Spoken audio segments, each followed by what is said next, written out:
Election night has come and gone, and America will soon have a new president. And while many celebrate, some are faced with uncertain feelings. At the Binghamton University campus, students have described the atmosphere as somber after Donald Trump's victory in the presidential election. 12 News' Aaron Lawler spoke with students about their feelings on the current political climate. But then what happened yesterday? Boom, Donald Trump turned out more people day of. Fear and anxiety surrounded November 5th's presidential election. I check my headlines, I do my due, but I don't engage too much with it because it'll just be really disastrous to me mentally. I was definitely a little bit nervous, like watching the polls and everything like that. I wasn't particularly fearful for one candidate in particular, but more of just the national reaction to either candidate. Students at Binghamton University say this political climate feels like something new.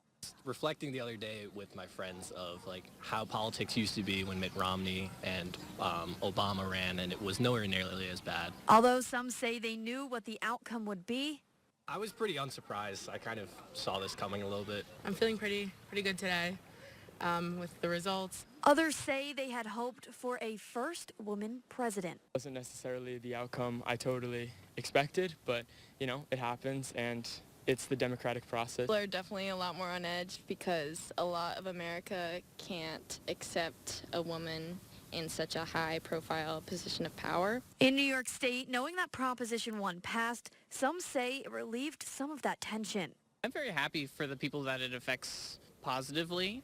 I think it's very liberating, you know what I mean, to be able to have a choice.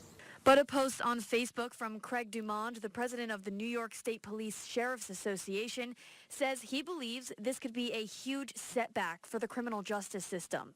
He says, quote, "Our laws recognize some exceptions based upon well thought out, long accepted common sense reasons for differentiating between men and women or the young and old in our criminal laws and in our jails.